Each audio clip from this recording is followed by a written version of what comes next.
안녕하세요. DDR 부동산 연구원의 서영창입니다. 이번 시간에는 토지 투자 유의사항 18번째 농어촌 펜션 사업이 어려워진다. 펜션과 농어촌 민박은 다른 사업 개념이지만 관계 법령에 맞게 운영하면 같은 사업이 되기도 합니다. 이 펜션 사업은 많은 도시인들이 편법적으로 운영하고 있고 2018년 말에는 인명사고로 인해서 운영 기준 및 운영 자격이 점차 강화되고 있습니다. 농어촌 민박 운영 시설 기준과 운영 기준 등이 그리고 자격이 점차 강화된다는 것이죠. 21세기 주 5일 근무제가 정착되면서 주말 여행객이 많아지고 가족 단위의 호캉스까지 생기게 되면서 바닷가, 명승지, 자연관광지 등의 숙박업의 일종인 펜션 사업이 유망 사업이 되었습니다. 이런 펜션업은 개인이 단독주택을 직접 지어서 현지 주민한테 허용되는 농어촌 민박 사업으로 운영하기도 하고 또 펜션을 분양받아서 숙박업을 운영하는 사람도 있습니다. 일반 숙박업이 아닌, 그리고 공중위생관리법에 의한 일반 숙박업이 아닌 농어촌 민박형 펜션업을 운영하려면 먼저 농어촌 정비법의 운영 기준을 정확히 이해하고 투자하여야 성공할 수 있지만 그렇지 않고 수익형 부동산으로 착각하고 분양받아서 운영하다면 자칫 불법이 될 수 있습니다. 원래 농어촌 민박형 펜션 사업은 농어촌 주민의 소득 증대를 위해서 농어촌 주민이 거주하는 주택의 일부를 주말 또는 휴가철에 도시인에게 휴양 숙박 장소로 제공해서 부업소득을 얻을 목적으로 농어촌 정비법에 허용되는 사업이었습니다. 그런데 1980년대에는 동해안 등에서 기업형 대형 펜션이 민박이라는 대형 펜션이 면적 제한도 없이 여관처럼 운영되다가 2005년도에 법이 이제 강화됩니다. 그러니까 농어촌 지역의 주민이 거주하고 있는 단독주택에만 허용되고 면적 제한도 생겼습니다. 그리고 사업자 등록도 하라고 했었고요. 그래서 소득세 과세 대상이 됐습니다. 지금은 건물 면적이 230제곱미터 이상이 되면 공중위생관리법에 의한 여관업이 돼서 별도의 숙박업 허가를 받아야 하지만 주택 연면적이 230제곱미터 미만이면 농어촌 민박사업을 현지 농업인이 아닌 현지 주민이면 할 수 있는 겁니다. 그거에 대해서는 농어촌 관광 휴양 사업의 규모 및 시설 기준에 농어촌 정비법 시행규칙에 별표 3에 있습니다. 특히 2018년 말에 강릉에 펜션 사고가 발생해가지고 농어촌 민박형 펜션 사업은 시설 기준이 굉장히 강화되고 있죠.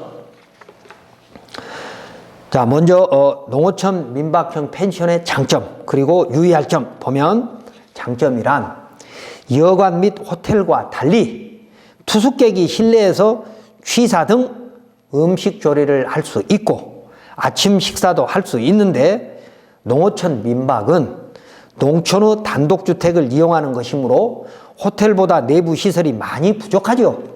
그러나 주변 자연환경과 가까이 할 수 있으므로 농어촌 관광에는 오히려 농어촌 민박이 적합할 수 있습니다. 농어촌 정비법에 농어촌 민박 사업은 이리 되어 있습니다. 농어촌 지역과 준농어촌 지역의 주민이 거주하고 있는 건축법의 단독주택을 이용하여 다가구주택 포함 농어촌 소득을 늘릴 목적으로 투숙객에게 숙박, 취사시설, 조식 등을 제공하는 사업이다. 이렇게 규정되어 있습니다. 그러면 우리가 먼저 농촌 지역이 어딘가 먼저 봐야 되겠죠.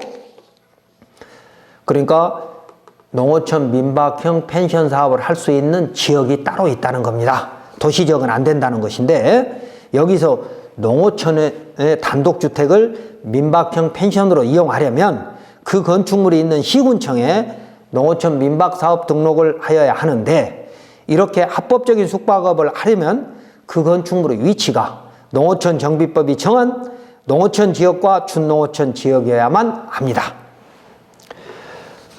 자, 첫 번째 농어촌 정비법의 농어촌 지역이란 농업식품기본법에 의한 농촌과 수산업기본법에 의한 어촌을 말하는데, 읍면지역은 모두 농어촌이지만 시군구역의 동지역은 국토계획법에 의한 주거상업공업지역을 제외한 지역만 농어촌 지역이 될 수 있고, 농어촌 민박형 펜션업이 허용됩니다.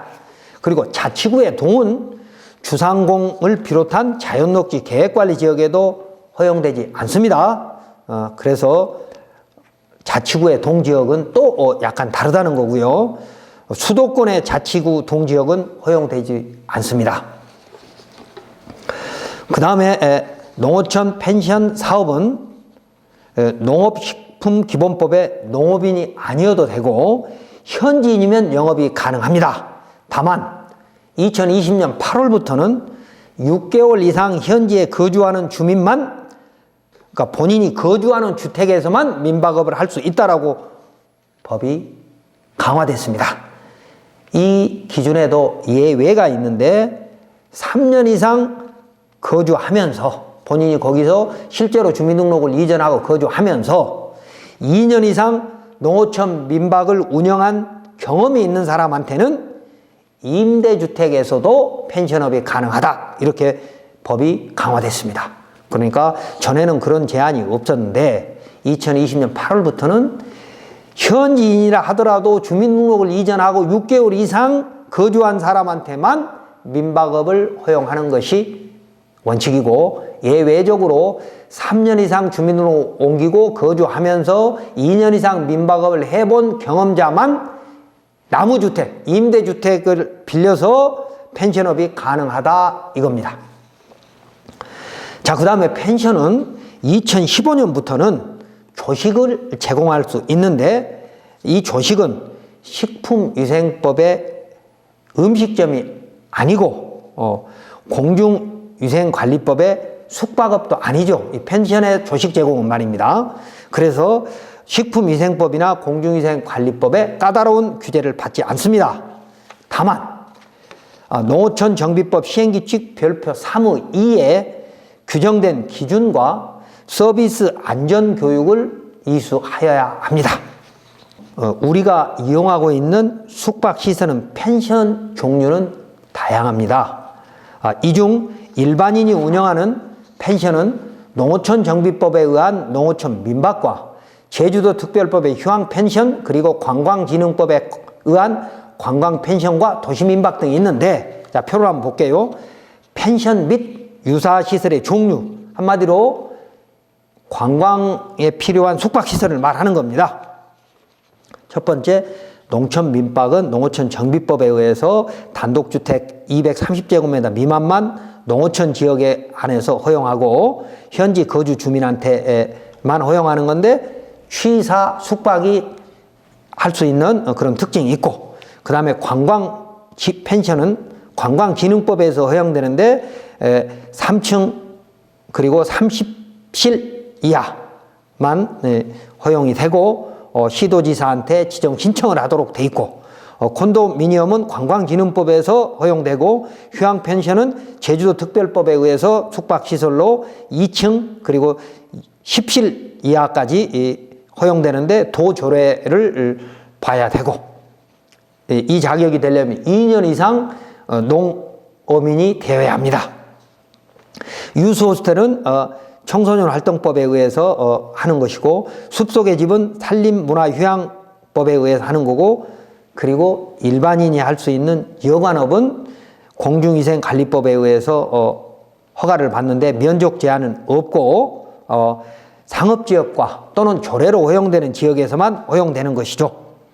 그런데 이런 공중위생관리법을 받는 규제를 받는 여관에서는 취사가 불가하죠. 그래서 생활형 숙박시설이라는 게 별도로 생겼습니다. 그래서 호텔에서도 취사 숙박이 가능할 수 있는 생활형 뭐 숙박시설, 관광 숙박시설, 그러니까 관광지에서만 허용되는 겁니다. 그 다음에 이제 도시민박이라고 하는 것이 이 관광기능법에 있는데 여기에도 취사가 가능한 거죠.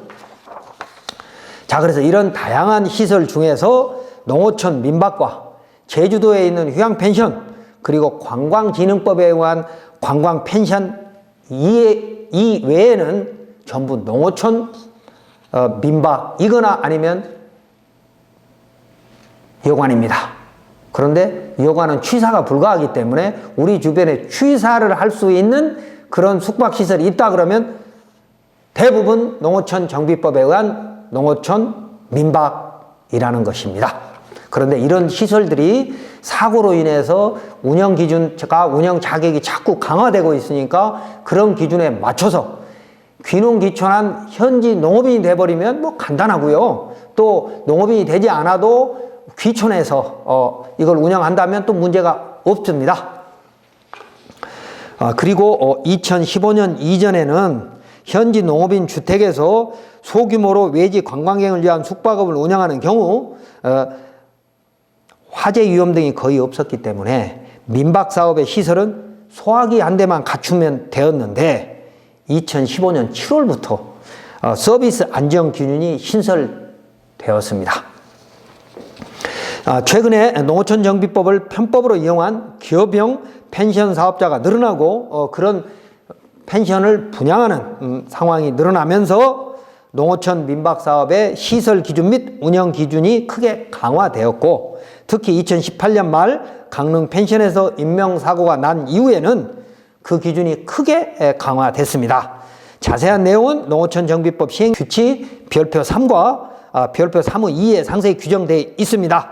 그러나 표를 한번 보면 간단히 기본시설과 조식 제공시설 그리고 난방기 및 안정시설. 난방기 및 안전시설은 2018년 이후에 강화된 것이고 기본시설도 원래는 소화기 하나밖에 없었는데 뭐 여러 가지 유도 표시라든지 피난구 유도 등이라든지 왕관기 설치라든지 이런 것들이 이제 만들어지게 된 거죠. 그 다음에 조식을 제공하게 되면 기본적인 시설은 갖추되 나머지는 식품위생법이 아닌 지자체 장애 시설 기준에 따라서 농어촌 민박 사업을 할 수 있다 이렇게 되어 있습니다. 예를 들면 소방시설법의 시설 기준은 면적에 따라 화재 시 피난구 유도 표지 및 유도 등 설치 의무와 3층 이상의 건물은 왕관기 설치 의무가 부여된 것이죠. 원래는 이런 것들은 공중위생관리법에 의한 숙박시설에 다 있는 거예요. 그러나 농어촌 민박형 단독주택에는 없던 것인데 그런 규정들을 이제 사고가 나니까 일부 도입했다 그 말입니다. 농어촌 민박 사업에 한해서는. 그리고 특히 난방시설의 안전관리를 위해서는 뭐 일산화탄소 경보기라든지 또 일산화탄소를 확산 소화시키는 자동 확산시키는 이런 설치 시설들을 할 수 있는 그러니까 화재를 진압하거나 가스 누설을 하는 이런 것들을 경보하고 진압하는 것까지 할 수 있도록 규제가 강화된 것입니다. 그리고 농어촌 펜션 사업은 농어식품기본법에 농업인이 아니어도 되고 현지인이면 되는데 앞서 설명한 대로 그 자격이 운영 자격이 계속 강화되고 있는 것이죠. 그래서 도시인이 귀농 귀촌을 해서 현지 농업인이 되면 그렇게 어렵지 않으므로